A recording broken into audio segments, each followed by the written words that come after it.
Hello students, हम आपको GDP और उससे रिलेटेड कंसेप्ट समझा रहे थे। उसी कंसेप्ट को आगे बढ़ाते हुए आज हम आपको चार्ट के द्वारा ये समझाने की कोशिश कर रहे हैं कि ये सभी एक सर्कल में पिरोए हुए मोती हैं। आप कहीं से भी शुरुआत कर सकते हैं तो और उससे कोई भी वैल्यू आप निकाल सकते हैं। तो देखो, हमने हर बार हम जीडीपी से जानबूझकर हर एलिमेंट को जीडीपी से शुरू कर रहे हैं क्योंकि ये सबसे अलग इकाई, छोटी इकाई है और इसी से हम फिर आपको सारे निकाल कर दिखाते हैं। तो यहाँ देखो, हमने चार्ट के अंदर आपको दिखाया गया है यहाँ पर कि यहाँ पर ये जीडीपी, ये हमने आपको दिखाई है जीडीपी। क्या है ये? GDP market price.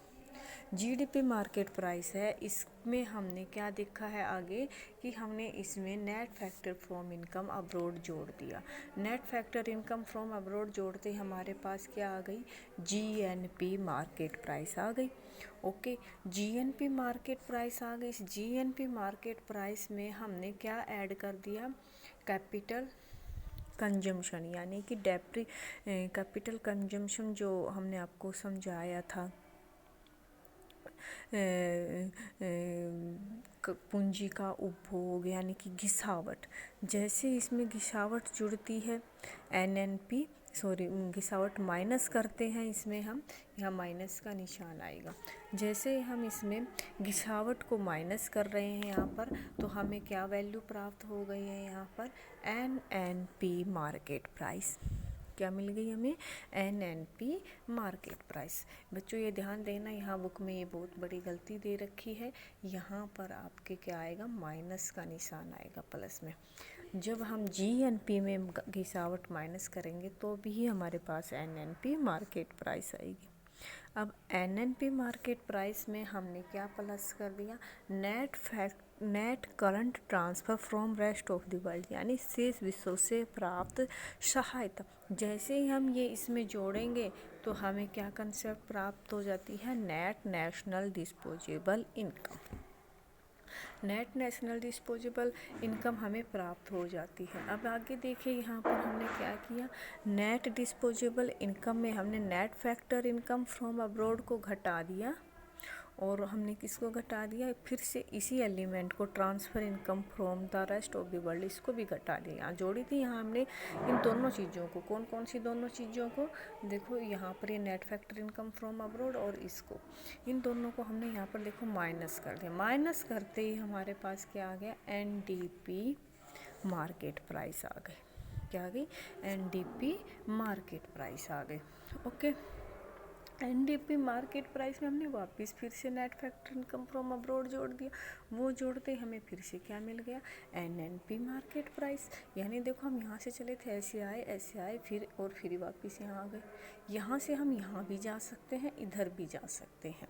क्लियर? तो देखो, हम दोनों तरह से दिखाते हैं। जब हमारे पास एनडीपी मार्केट प्राइस आ गई तो इसमें हमने देखो एनआईटी को घटा दिया। एनआईटी जो मैंने बताया था, इनडायरेक्ट टैक्सेज और सब्सिडीज का डिफरेंस होता है। तो जैसे हमने एनडीपी मार्केट प्राइस में इसको लेस किया, हमारे पास क्या आ गया? एनडीपी फैक्टर कॉस्ट आ गया। ओके, एनडीपी फैक्टर कॉस्ट आ गया। अब हम यहाँ से इधर दिखाएं तो ये हमने बता दिया था, इसमें net factor income from abroad जोड़ा तो हमारे पास क्या आ गई? एनएनपी मार्केट प्राइस आ गई। अब आगे हम आपको ये दिखाना चाह रहे हैं कि देखो, यहाँ पर ये वापस आ गए। कैपिटल फॉर्मेशन इसमें जुड़ेगा, जैसे ही एनएनपी मार्केट प्राइस में जुड़ेगा, इस बार कैपिटल फॉर्मेशन इसमें प्लस हो जाएगा। प्लस होते हमें क्या मिल जाएगा? GNP market price. GNP market price मिलते ही हमने फिर से एनआईटी को इसमें से क्या करेंगे? लेस करेंगे। एनआईटी इसमें जैसे ही लेस होगी, यानी इनडायरेक्ट टैक्सेस और सब्सिडीज़ का डिफरेंस इसमें से लेस करेंगे तो हमारे पास क्या आ जाएगा? जीएनपी फैक्टर कॉस्ट आ जाएगा। अब जीएनपी फैक्टर कॉस्ट में हमने फिर से net factor income from abroad को घटा देंगे तो हमारे पास क्या आ जाएगा? जीडीपी फैक्टर कॉस्ट आ जाएगा। ओके, अब यहाँ पर देखो, जीडीपी फैक्टर कॉस्ट में हमने कंजम्पशन यानी कि कैपिटल कंजम्पशन यानी कि घिसावट को घटा दिया। घिसावट को घटाते हम फिर से कहाँ पे आ गए? NDP factor cost. तो देखो, हम यहाँ से ऐसे यहाँ गए थे अब यहाँ से भी हम यहाँ आ गए, और इन सब से हम क्या प्राप्त कर सकते हैं, राष्ट्रीय आय। जैसे कैसे, जैसे एनडीपी फैक्टर कोस्ट से हम राष्ट्रीय आय प्राप्त करने के लिए क्या करेंगे, net factor from income abroad इसमें जोड़ देंगे, तो एनएनपी फैक्टर कोस्ट आ गई। एनएनपी में इसमें एनआईटी को लेस कर दिया तो ये आ जाएगी। जीएनपी फैक्टर कोस्ट में कंजम्पशन जो कैपिटल यानी गिसावट को घटा देंगे तो ये आ जाएगी हमारे पास एनएनपी फैक्टर को, यानी इधर से भी, इधर से भी और इधर से भी, तीनों से हमारे पास हमने क्या प्राप्त कर लिया, एनएनपी फैक्टर कोस्ट। तो मैंने आपके एक वीडियो में आपको समझाया था कि जब हमें मार्केट प्राइस से फैक्टर कोस्ट पे जाना है तो एनआईटी का यूज करना है, यानी अगर मार्केट प्राइस से फैक्टर कोस्ट पे जाना है तो एनआईटी को घटाना है, और फैक्टर कोस्ट से हमें मार्केट प्राइस पे जाना है तो एनआईटी को जोड़ देंगे, जो हमने इस टेबल के अंदर किया है। देखो कहाँ किया है, आपको मैं दिखाती हूँ कहाँ किया है। जैसे यहाँ देखो, हमने यहाँ क्या था, हमारा एनडीपी मार्केट प्राइस था, हमने क्या किया यहाँ पर, एनएनपी फैक्टर कोस्ट को क्या किया, यहाँ पर हमने एनआईटी को हमने यहाँ क्या किया, घटा दिया, तो हमारे पास क्या आ गया था, फैक्टर कोस्ट आ गया था। ठीक है, यहाँ पर भी हमने यही किया था, ये मार्केट प्राइस थी, हमने एनआईटी को घटाया था तो हमारे पास क्या आ गया था, फैक्टर कोस्ट आ गया था। यानी अगर हमें मार्केट प्राइस से फैक्टर कोस्ट पे जाना है तो एनआईटी को घटा दें। एनआईटी का मतलब इंडिफरेंस आईटी माइनस में सब्सिडी, ओके, आईटी यानी इनडायरेक्ट टैक्सेस माइनस में सब्सिडीज, इसको घटा देंगे तो हमारे पास फैक्टर कोस्ट आ जाएगा। इसी तरह से फैक्टर कोस्ट में चीज़ें जोड़ देंगे तो हमारे पास मार्केट प्राइस आ जाएगा। अब हम यहाँ पर दूसरी बात एक और समझाई थी, वो क्या समझाई थी कि घिसावट को जोड़ देंगे तो ग्रोस आ जाएगा, घिसावट को घटा देंगे तो नेट आ जाएगा। तो जैसे यहाँ हमने दिखाया आपको, यहाँ पर घिसावट घटा रखी थी, यहाँ घिसावट घटा दी, घटाते हमारे पास क्या आ गया, एनडीपी फैक्टर कोस्ट आ गया। जीडीपी फैक्टर कोस्ट से क्या मिल गया, एनडीपी फैक्टर कोस्ट मिल गया।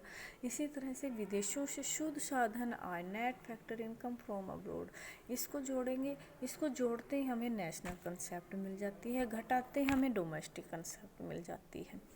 क्लियर। तो ये आपको ध्यान देना है कि आपको क्या विश्लेषण करना है, जो वैल्यू निकलवाई उसी के अनुसार चलना। उसके बाद देखो हम ये सब निकाली, उसके बाद हमने यहाँ पर एनडीपी फैक्टर कोस्ट पे आते हैं। एनडीपी फैक्टर कोस्ट में हमने क्या दिखाया, income from domestic product accruing to private sector, इसको ले लिया हमने, और income from domestic product accruing to public sector, ये दोनों सेक्टर ले लिए। इन दोनों सेक्टर को जैसे ही हमने इसमें से एनडीपी फैक्टर कोस्ट में हमने इसको घटाया, किसको घटाया, income from domestic product accruing to public sector, यानी हमने हमारे घरेलू आय को दो हिस्सों में बांट दिया, एक सरकारी क्षेत्र और एक हमारा निजी क्षेत्र, जिसमें परिवार भी शामिल है। तो निजी क्षेत्र की आय को ज्ञात करने के लिए हमने सरकारी क्षेत्र को बाहर कर दिया, बाहर करते ही हमारे पास ये आ गए।